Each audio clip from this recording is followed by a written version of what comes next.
Hello बच्चों, स्वागत है आप सबका स्टडी विद बलिंदर सर में। तो चलिए शुरू करते हैं आज का वीडियो।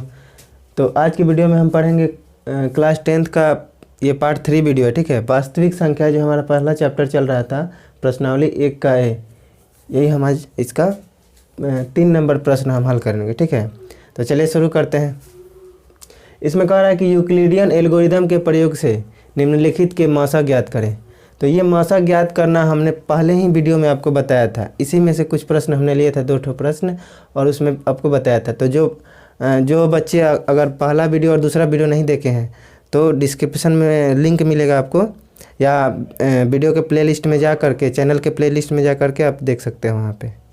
ठीक है, तो चलिए शुरू करते हैं हम इसको।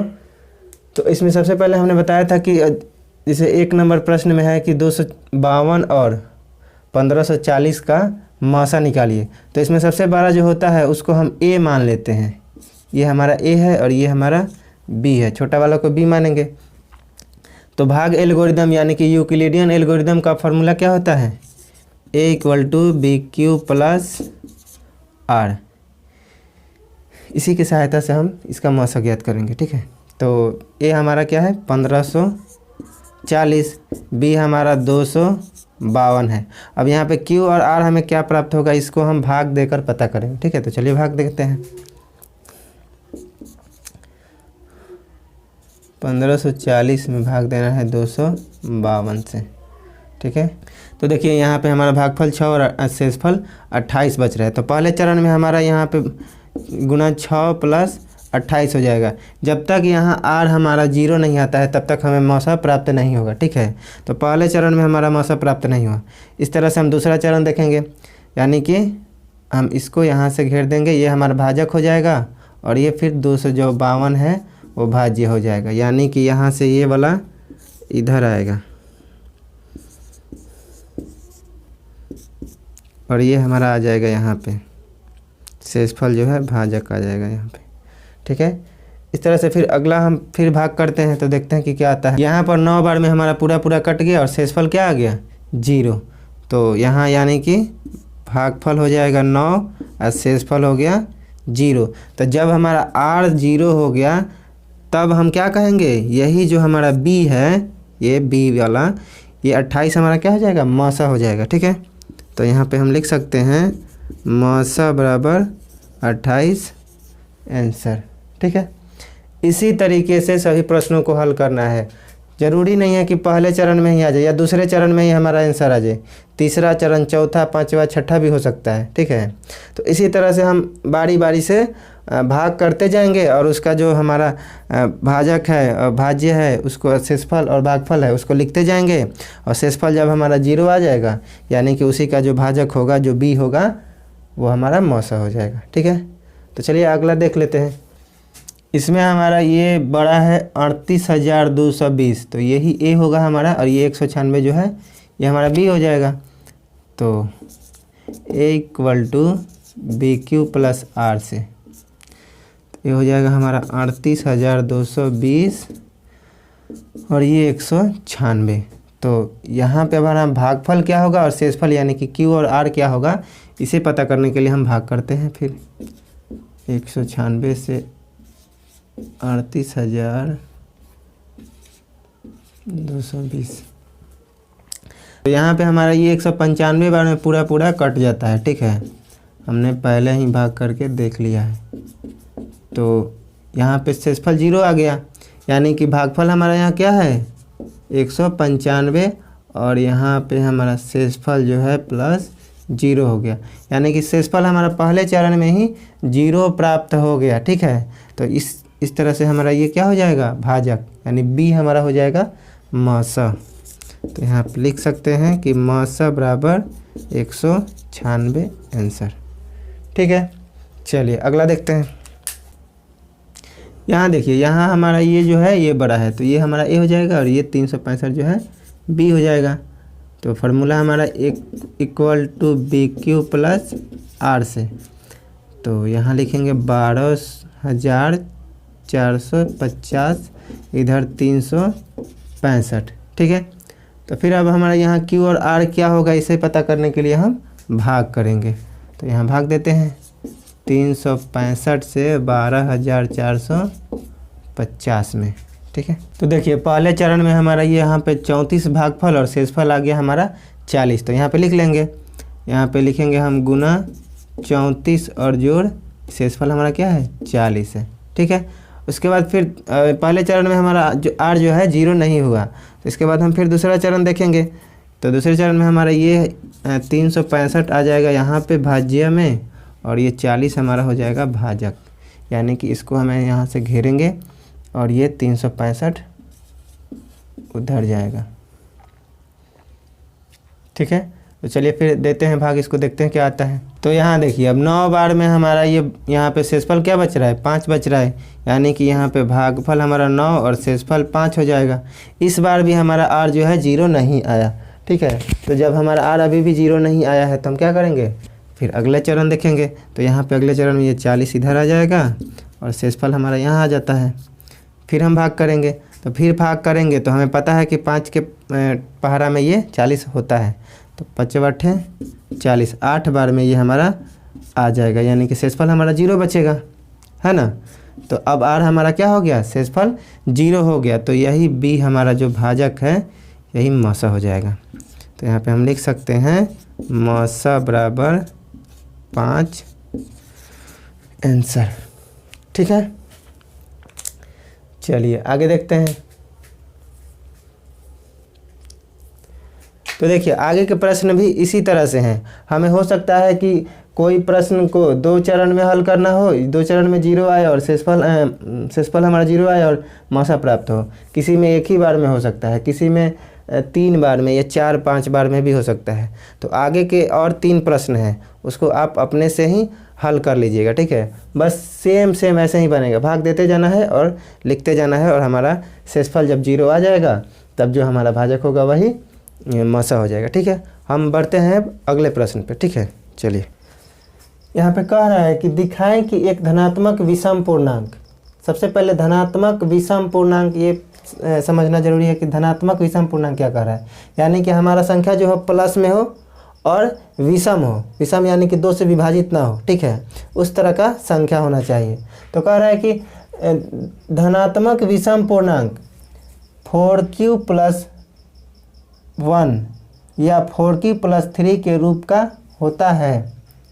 मतलब किसी धनात्मक विषम पूर्णांक को जिसको हम अगर 4 से उसमें भाग करें तो भागफल कुछ भी आ सकता है, यानी कि q हमारा जो है कह रहा है कि जहाँ q एक पूर्णांक हो, कोई भी पूर्णांक q आ सकता है जिसमें शेषफल ये r है ना हमारा। जैसे कि अगर हम इसे a = bq + r के फॉर्म में हम लिखते हैं तो यहाँ पे 4 है हमारा। ठीक है, यहाँ q है और यहाँ r है।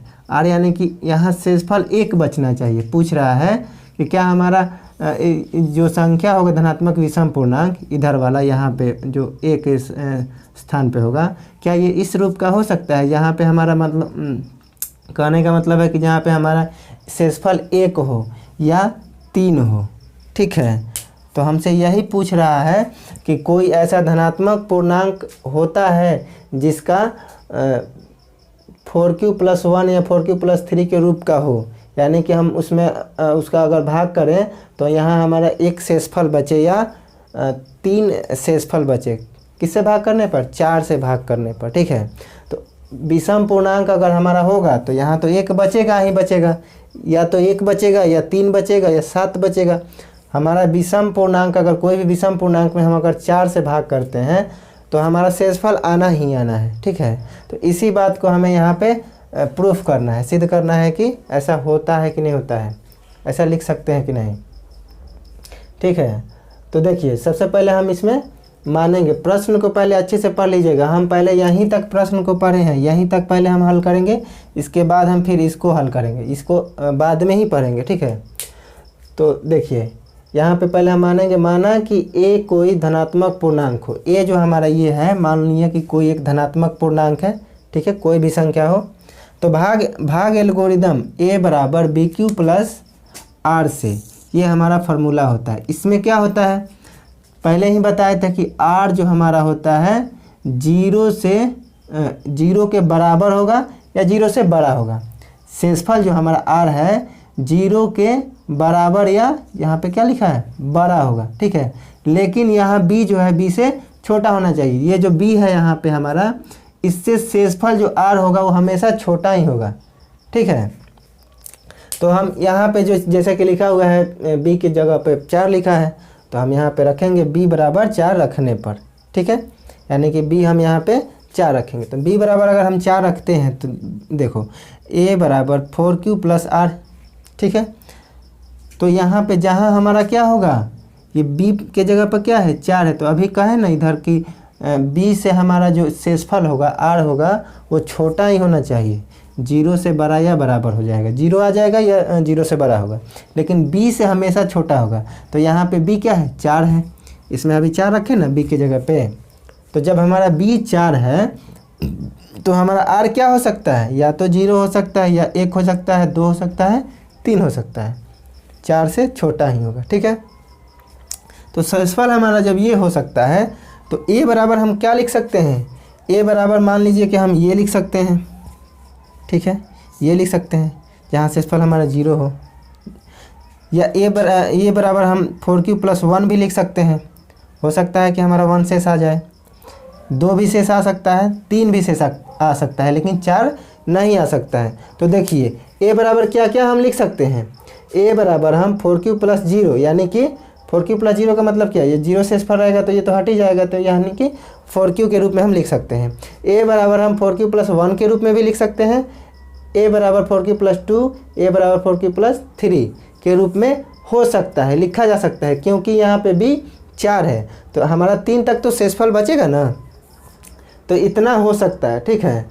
तो इसमें तो ये दो संख्याएं जो है, ये जो है ये 2 वाली, और ये जहाँ पे 0 शेषफल बचा है ये 4q, ये दोनों सम संख्याएं हैं, क्योंकि ये विषम नहीं है, इसमें 2 शेषफल बच रहा है, तो 2 भी ये क्या होता है 2 से विभाजित होता है, और यहाँ पे शेषफल नहीं बचा, यानी कि 2 से पूर्णतः ये कट गया है, ठीक है। तो ये हमारा विषम होगा। इस तरह से हम यहाँ देख रहे हैं कि जिसमें 1 शेषफल बचेगा या 3 शेषफल बचेगा वही ना हमारा विषम संख्या होगा, यानी कि a बराबर 4q प्लस 1 और a बराबर 4q प्लस 3 जो है हमारा धनात्मक विषम पूर्णांक है, ये हमारा धनात्मक विषम पूर्णांक होगा। यहाँ का जो a है हमारा, इसको हम इस तरह के रूप में अगर लिख सकते हैं, यानी कि हम मानेंगे यहाँ पे कि a हमारा क्या होगा, कोई धनात्मक विषम पूर्णांक होगा, तभी हमारा यहाँ पे एक जो है शेषफल बचा है, और यहाँ का भी जो a होगा हमारा कोई धनात्मक विषम पूर्णांक होगा, तभी हमारा यहाँ पे 3 शेष बच रहा है। तो यानी कि हम यहाँ पे कह सकते हैं कि यहाँ a बराबर 4q प्लस 1 तथा a बराबर 4q प्लस 3 जो है 2 से विभाज्य नहीं है, ठीक है। इसलिए यह एक विषम पूर्णांक है, इसलिए यह क्या है, यहाँ का जो a है हमारा एक विषम पूर्णांक है। अतः a धनात्मक विषम पूर्णांक 4q प्लस 1 या 4q प्लस 3 के रूप का होता है। ये a जो है इन रूप में भी होता है, लेकिन यहाँ पे हमारा क्या पूछ रहा है, विषम पूर्णांक में होता है या नहीं होता है, ये पूछ रहा है। विषम पूर्णांक में हम इसको इस तरह से लिख सकते हैं कि नहीं, तो लिख सकते हैं। यहाँ पे हमारा प्रूफ हो गया, तो यहाँ पे हम अतः कह सकते हैं कि एक धनात्मक विषम पूर्णांक 4q प्लस 1 या 4q प्लस 3 के रूप का होता है, ठीक है। चलिए अब आगे हम पढ़ते हैं प्रश्न में कि और क्या कह रहा है इसमें। तो इसमें कह रहा है कि फिर दिखाएं कि धनात्मक विषम पूर्णांक का वर्ग, उसका वर्ग 8m प्लस 1 रूप का होता है या होता है कि नहीं होता है, ठीक है। जहाँ m एक पूर्णांक हो, यहाँ q की जगह पर m लिख दिया है, तो सेम बात है, ठीक है। तो अब उसका वर्ग करके देखना है, जो धनात्मक विषम पूर्णांक है। तो धनात्मक विषम पूर्णांक हमारा क्या मिला, ये दोनों धनात्मक विषम पूर्णांक है, हमारा पहले ही प्रूफ हो गया ना। तो इसी को अब हम वर्ग करके देखेंगे कि हमारा जो है 8m प्लस 1 के रूप का होता है या नहीं होता है, ठीक है। तो इसको आप स्क्रीनशॉट ले लीजिएगा, ठीक है। इसको आप लिख लीजिएगा, इसको मिटा रहे हैं, इसके बाद इसका हम यहाँ पे लिखेंगे, ठीक है। तो चलिए मिटाते हैं।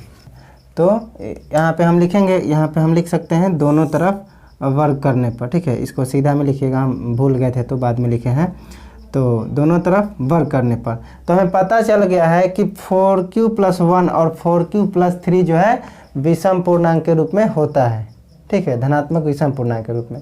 तो यही विषम पूर्णांक है, तो इसी को हम क्या कर लेंगे, वर्ग करके यहाँ पे देख लेंगे। तो यहाँ पे चलिए वर्ग करते हैं। तो वर्ग किए हैं यहाँ पे हम a² को, इधर वाले को वर्ग किए हैं, इधर वाले को अगर हम वर्ग करते हैं तो देखते हैं कि क्या होता है।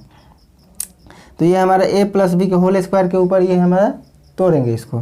तो यहाँ पे क्या हो गया, a² हो गया प्लस 2ab हो गया प्लस b² हो गया। तो यहाँ पे 4 चौके 16q² और ये 4 दूना 8q, 1 से गुना करेंगे तो कोई फ़र्क नहीं पड़ेगा। यहाँ पे 1 का स्क्वायर 1 हो जाएगा। ठीक है, तो यहाँ से हम 8 कॉमन ले लेते हैं। तो 8 से 8 दूना 16 होता है, तो 2q² यहाँ पे बच जाएगा।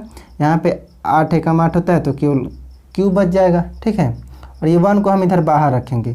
तो यहाँ पे 2q² + q जो है यहाँ पे कोष्ठ में अंदर रखे हैं हम इसको, इसके बदले में हम यहाँ m रख लेंगे। ठीक है, और यहाँ पे क्या हो जाएगा 8m + ये 1, जहाँ यहाँ पे हम लिख देंगे बगल में कि जहाँ m बराबर जो है 2q² + q के बदले में, इसके बदले में यहाँ m रखा गया है। ठीक है, तो क्या हो गया, यहाँ पे वर्ग करने पर 8m + 1 के रूप में आया कि नहीं आया।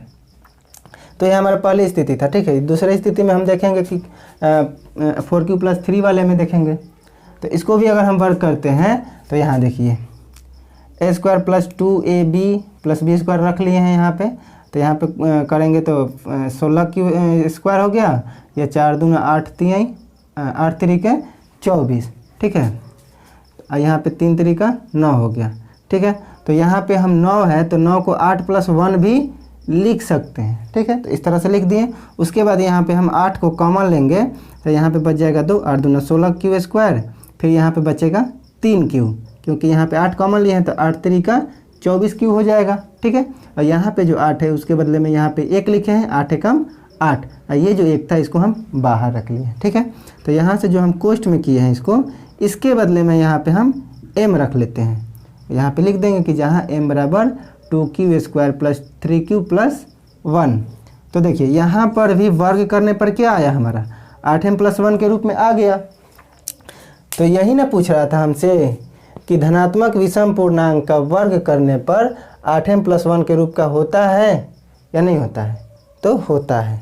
तो इसमें हम लिख सकते हैं कि अतः धनात्मक विषम पूर्णांक का वर्ग जो है, यहाँ पे का छूट गया है, का वर्ग 8m + 1 रूप का होता है। ठीक है, आशा करते हैं कि ये प्रश्न आपको अच्छे तरीके से समझ में आया होगा। ठीक है, तो इस 4 नंबर जो प्रश्न है हमारा, इसमें 2-3 प्रश्न और है, 3 प्रश्न और है, तो उसको हम अगले वीडियो में देख लेंगे। ठीक है, तो इस वीडियो में इतना ही रहने देते हैं। अगर समझ में आया है, अच्छा लग रहा है वीडियो, तो कमेंट कीजिए। और इसके पहले वाले जो वीडियो 2 पार्ट वीडियो है उसको आप वीडियो के प्ले लिस्ट में जा कर के पहले देखिएगा। ठीक है, जो नए बच्चे हैं, तभी ये आपको समझ में आएगा। ठीक है।